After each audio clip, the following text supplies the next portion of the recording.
वसुओं का जन्म और श्राप से उद्धार। वैशंपायन जी कहते हैं, जन्मेजय राजा शांतनु का मधुर मुस्कान युक्त मनोहर वचन सुनकर यशस्विनी गंगा उनके ऐश्वर्य वृद्धि के लिए उनके पास आई। तट पर विचरते हुए उन नृपश्रेष्ठ को देखकर सती साध्वी गंगा को वसुओं को दिए हुए वचन का स्मरण हुआ। साथ ही राजा प्रतीप की बात भी याद आ गई। तब यही उपयुक्त समय है ऐसा मानकर वसुओं को मिले हुए श्राप से प्रेरित हो वे स्वयं संतान उत्पादन की इच्छा से पृथ्वीपति महाराज शांतनु के समीप चली आई और अपनी मधुर वाणी से महाराज के मन को आनंद प्रदान करती हुई इस प्रकार बोली, भोपाल, मैं आपकी महारानी बनूंगी एवं आपके अधीन रहूंगी, परंतु एक शर्त है। राजा, मैं भला या बुरा जो कुछ भी करूं उसके लिए आपको मुझे नहीं रोकना चाहिए और मुझसे कभी अप्रिय वचन भी नहीं कहना चाहिए। पृथ्वीपति, ऐसा बर्ताव करने पर ही मैं आपके समीप रहूंगी। यदि आपने कभी मुझे किसी कार्य से रोका या अप्रिय वचन कहा तो मैं निश्चय ही आपका साथ छोड़ दूंगी। भरत श्रेष्ठ उस समय बहुत अच्छा कहकर राजा ने जब उसकी शर्त मान ली तब उन नृपश्रेष्ठ को पति रूप में प्राप्त करके उस देवी को अनुपम आनंद मिला। तब राजा शांतनु देवी गंगा को रथ पर बिठाकर उनके साथ अपनी राजधानी को चले गए। साक्षात दूसरी लक्ष्मी के समान सुशोभित होने वाली गंगा देवी शांतनु के साथ गईं।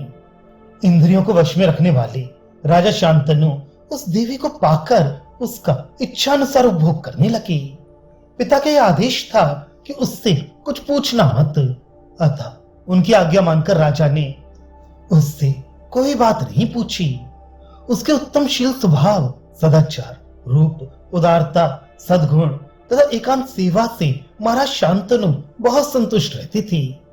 त्रिपदगामिनी दिव्य रूपिणी देवी गंगा ही अत्यंत सुंदर मनुष्य देह धारण करके देवराज इंद्र के समान तेजस्वी नृप शिरोमणि महाराज शांतनु को, जिन्हें भाग्य से इच्छानुसार सुख अपने आप मिल रहा था, सुंदरी पत्नी के रूप में प्राप्त हुई।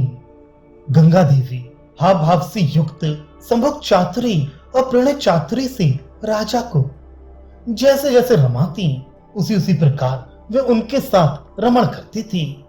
उस दिव्य नारी के उत्तम गुणों ने उनके चित्त को चुरा लिया था, अतः वे राजा उसके साथ रति भोग में आसक्त हो गए। कितने ही वर्ष, ऋतु और मास व्यतीत हो गए, किंतु उसमें आसक्त होने के कारण राजा को कुछ पता न चला। उसके साथ इच्छानुसार रमण करते हुए महाराज शांतनु ने उसके गर्भ से देवताओं के समान तेजस्वी 8 पुत्र उत्पन्न किए। भारत जो जो पुत्र उत्पन्न होता उसे वो गंगा जी के जल में फेंक देती और कहती, बस इस प्रकार श्राप से मुक्त करके मैं तुम्हें प्रसन्न कर रही हूं। ऐसा कहकर गंगा प्रत्येक बालक को धारा में डुबो देती थी। पत्नी का यह व्यवहार राजा शांतनु को अच्छा नहीं लगता था, तो भी वे उस समय कुछ नहीं कहते थे। राजा को यह डर बना हुआ था कि कहीं ये मुझे छोड़कर चली ना जाए। तदनंतर जो 8वां पुत्र उत्पन्न हुआ, तब हंसती हुई सी अपनी स्त्री से राजा ने अपने पुत्र का प्राण बचाने की इच्छा से दुखातर होकर कहा, अरे इस बालक का वध ना कर, तो किसकी कन्या है, कौन है, क्यों अपने ही बेटों को मारे डालती है। पुत्र घातनी, तुझे पुत्र हत्या का यह अत्यंत निंदित और भारी पाप लगा है। स्त्री बोली, पुत्र की इच्छा रखने वाले नरेश, तुम पुत्रवानों में श्रेष्ठ हो। मैं तुम्हारे इस पुत्र को नहीं मारूंगी, परंतु यहां मेरे रहने का समय अब समाप्त हो गया।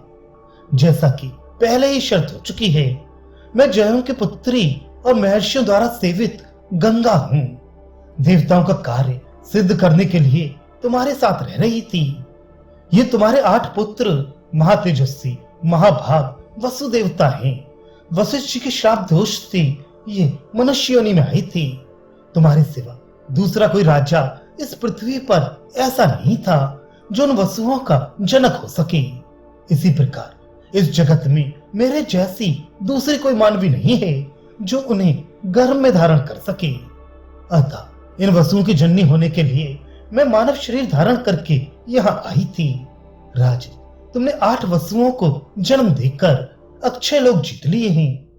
वसु देवताओं की शर्त थी और मैंने उसे पूर्ण करने की प्रतिज्ञा कर ली थी कि जो जो वसु जन्म लेगा उसे मैं जन्मते ही मनुष्य योनि से छुटकारा दिला दूंगी। इसलिए अब वे वसु महात्मा आपव वशिष्ठ के श्राप से मुक्त हो चुके हैं। तुम्हारा कल्याण हो, अब मैं जाऊंगी। तुम इस महान व्रतधारी पुत्र का पालन करो। ये तुम्हारा पुत्र सब वसुओं के पराक्रम से संपन्न होकर अपने कुल का आनंद बढ़ाने के लिए प्रकट हुआ है। इसमें संदेह नहीं कि यह बालक बल और पराक्रम में दूसरे सब लोगों से बढ़कर होगा। यह बालक वसुओं में से प्रत्येक के एक एक अंश का आश्रय है। संपूर्ण वसुओं के अंश से इसकी उत्पत्ति हुई है। मैंने तुम्हारे लिए वसुओं के समीप प्रार्थना की थी कि राजा का एक पुत्र जीवित रहे। इसे मेरा बालक समझना और इसका नाम गंगादत्त रखना।